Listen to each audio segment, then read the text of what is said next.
Hello and welcome to Anderson Quigley's first live stream. A short introduction for me. I'm Nicki Pritchard. I'm one of the managing partners here at Anderson Quigley. And the purpose of today's conversation is to talk about inclusion. And inclusion is key for the future of our society.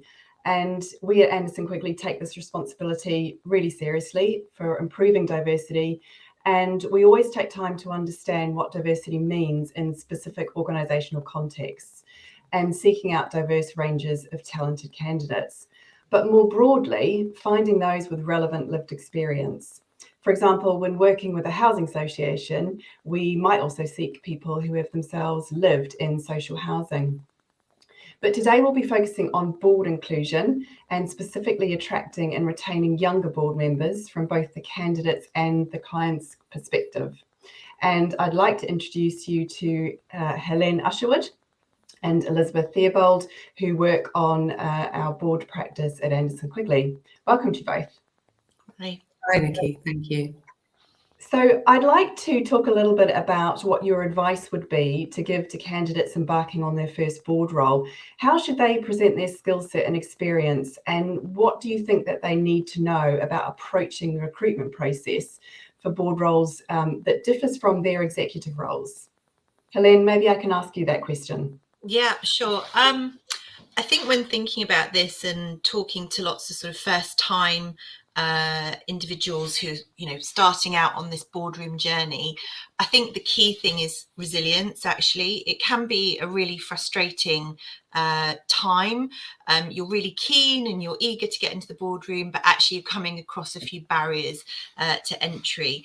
It's a bit of that chicken and egg, what comes first. So I think for candidates, they really need to think about what is their offer to a board. So that's about talking to colleagues and maybe peers, maybe your line managers, and really sort of honing what it is that you can offer to a board. What are your core skill sets? What's your experience? And how can that potentially add value to discussions around the boardroom table? I think it's also important where you can, if you are looking to take on a board role, because you're going to be contributing to a whole organisation's agenda, you need to try and broaden out your experience as much as possible in the day job as well. So that might be, if you're perhaps coming at this with a particular financial discipline, can you actually get involved in some of the wider conversations about how finance impacts the wider strategy of an organisation? So are there projects, programmes of work that maybe enable you and allow you to develop a wider skill set?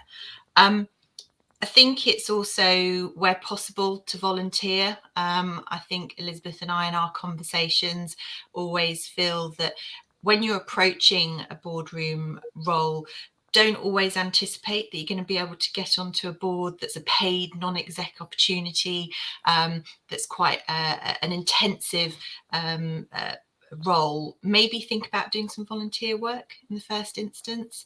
That really, again, enables you to get that exposure to working as part of a board and making that much wider strategic contribution. I also think that there's something about networking with people as well, where possible. And this is not networking in the old-fashioned sense of heading off and finding people who are in power, positions of power. I think it's just about talking to people within your own circles and beyond, if you feel comfortable to do so, and really trying to learn and understand more about what being a board member actually entails, articulating your own value proposition, finding routes to roles. And actually, by doing that, you start then not only going back to my original point, finding your own value add, but also about learning what I would say is quite a different language to being a board member. It's not it's some of the words that are used in terms of board member recruitment are quite different to maybe in an executive role as well. So thinking about how you articulate your own skills and experience very much with that board member role in mind.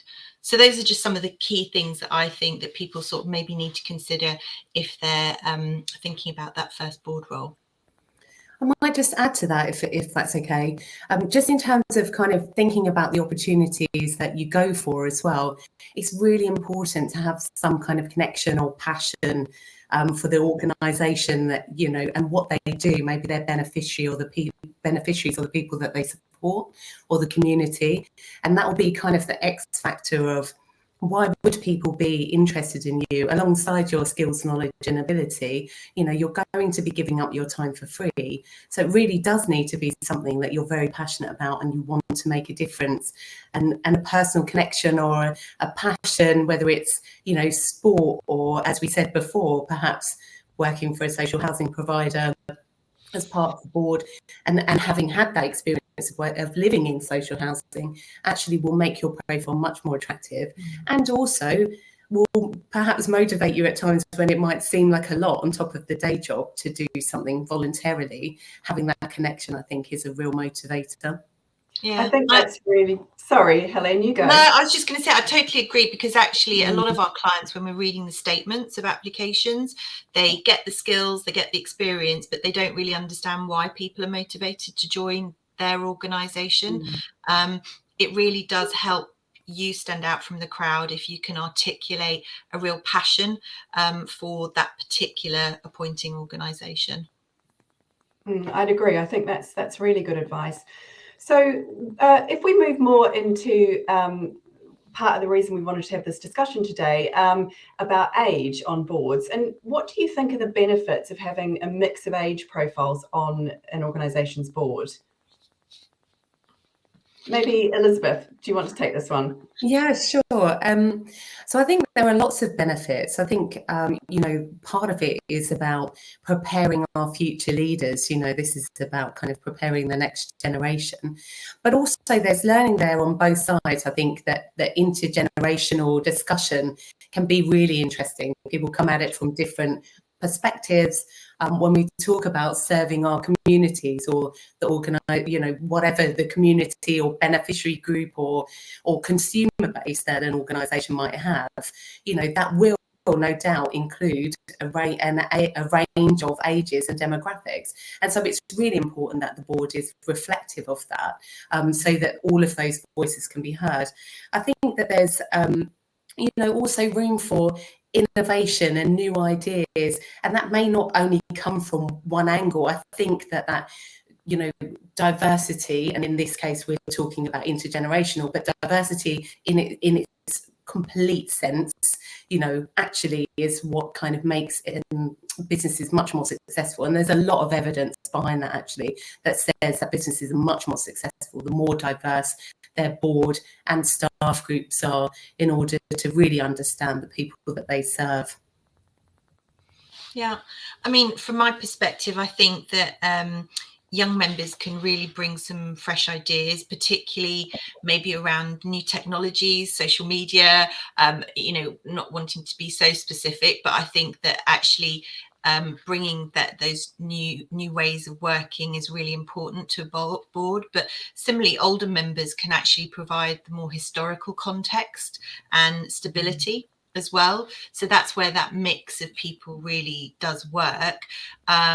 And as Elizabeth says, I think boards just need to be more truly representative of the communities they're serving, and therefore that mix and that balance, especially from an age demographic, is really important. Actually, it's something to consider. Yeah, and I think that in terms of sort of improved communications as well, that maybe having a mix of ages can help in terms of communication, understanding cross generations, and helping to sort of bridge some of those gaps between generations as well. Yeah, I agree. So if someone is entering the boardroom for this first time as a non-executive, what do you think needs to be done at an organisation level to make it more of a welcoming environment for those individuals? I'll jump in on this one if that's all right, Nicki. Sure. So I think a really kind of good induction and training programme is really important, so that people really kind of understand the difference between the exec and the board, where that space is. But that might also include really kind of building those informal relationships with other board members. So finding opportunities to have conversations with people, your fellow board members outside of the boardroom, and building relationships with them so that you can communicate openly and have side conversations and really understand where other people might be coming from before you get into that formal atmosphere of sitting around a board table.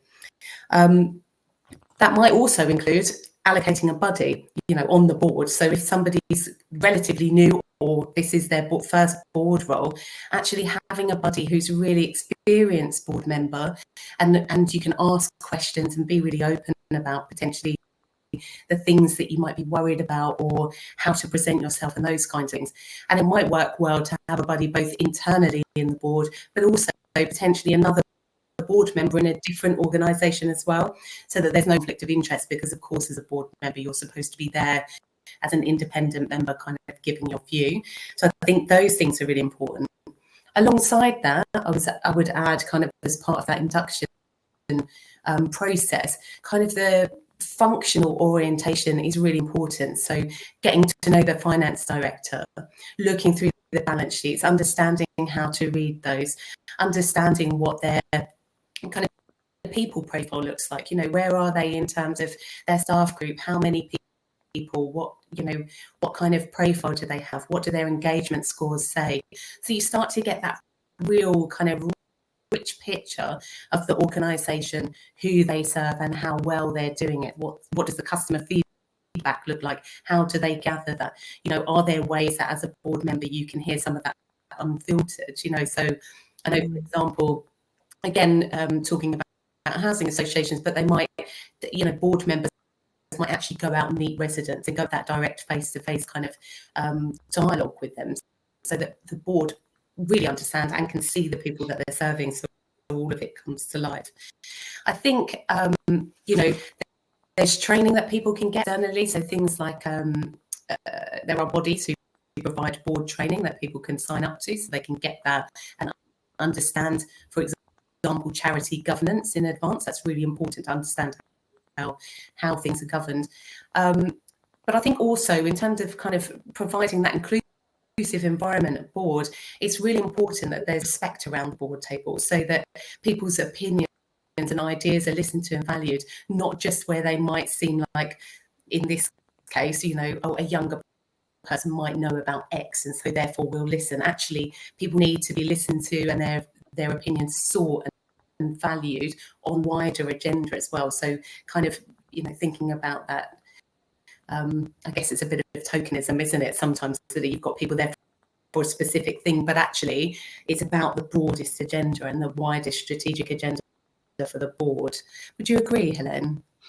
Yeah, I think so. When we recruit to board roles, I think that our clients come to us and they say, we're looking for a particular skill set or discipline for an individual. So that might be, I don't know, finance, HR, IT, marketing, communications.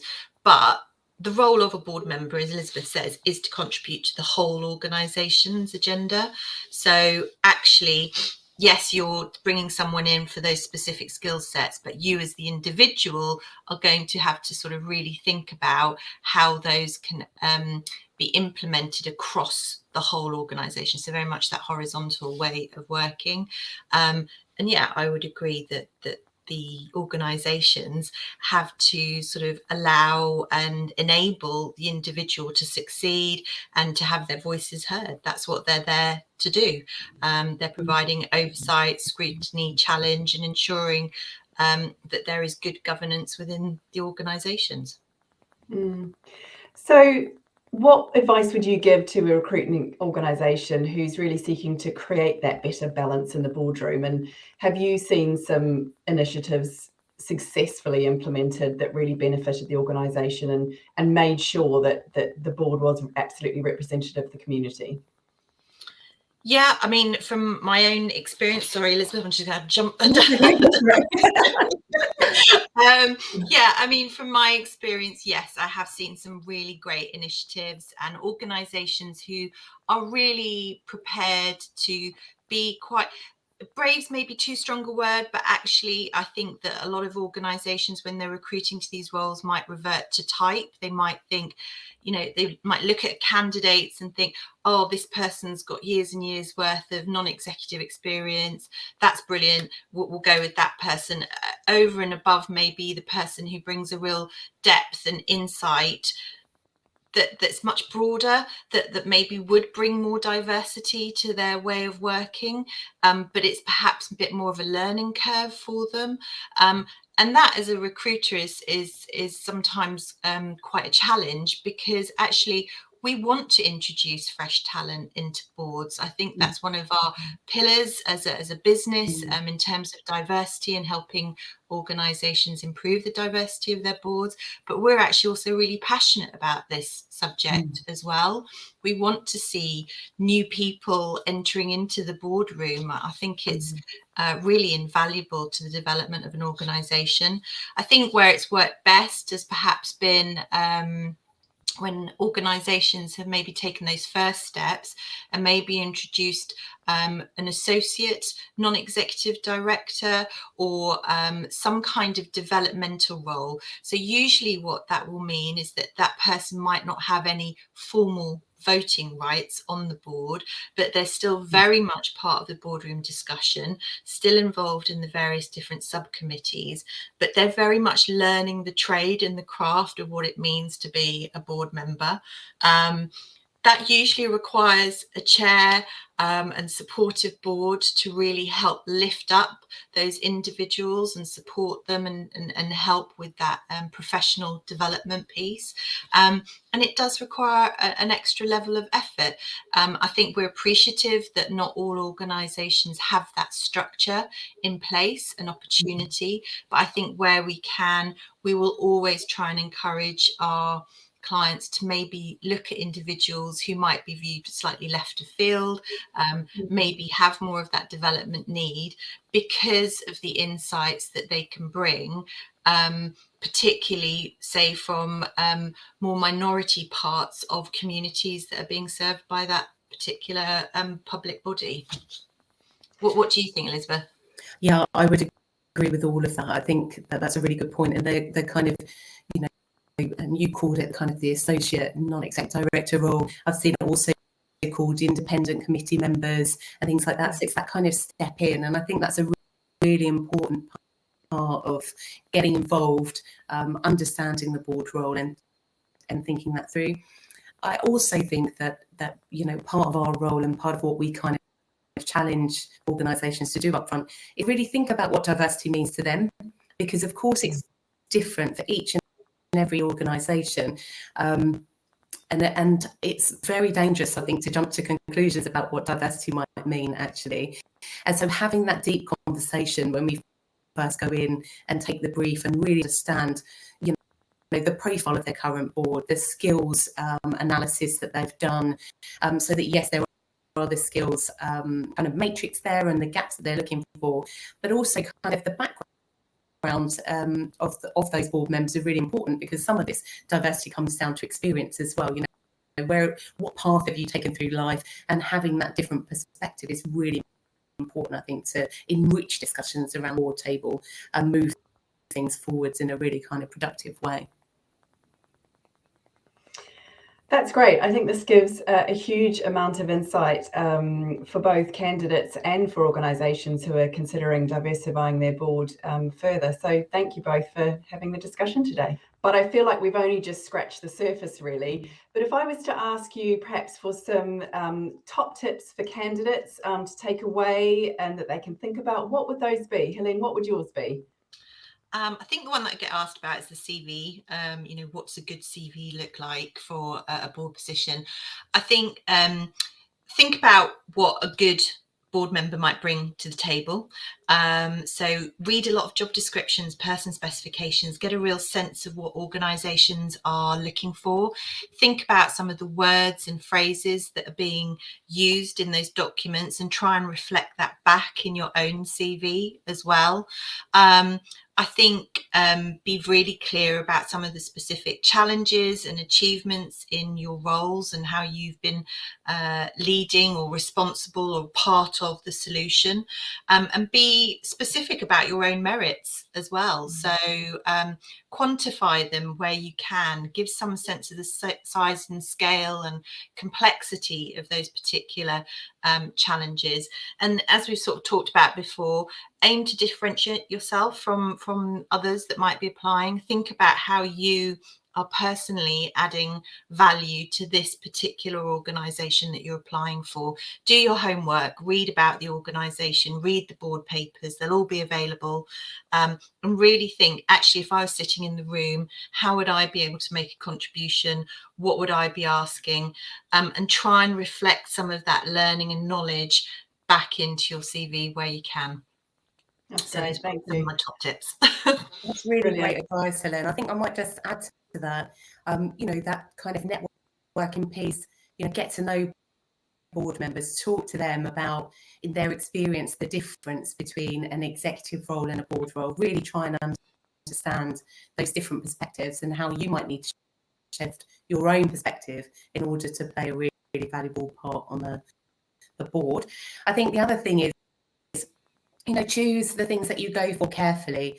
They really need to be organisations that you're passionate about what they do, passionate about changing lives, about improving communities.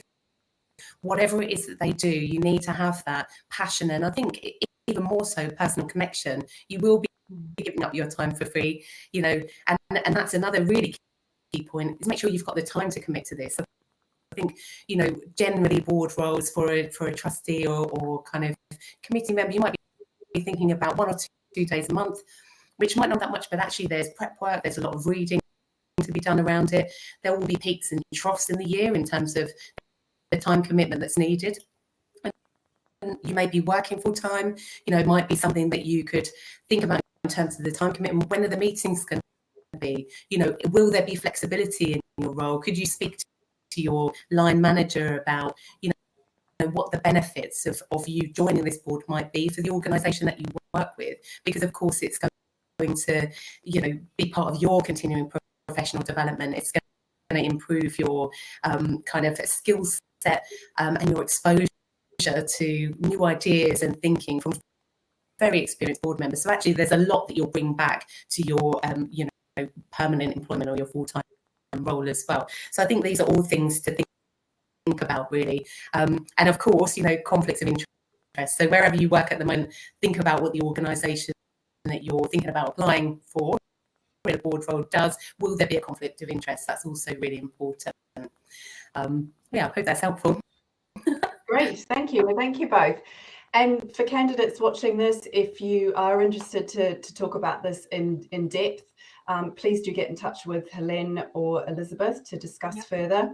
And then for organisations who are looking to diversify their board more, again, please do contact Helene or Elizabeth, and they can absolutely help with those needs that you might have.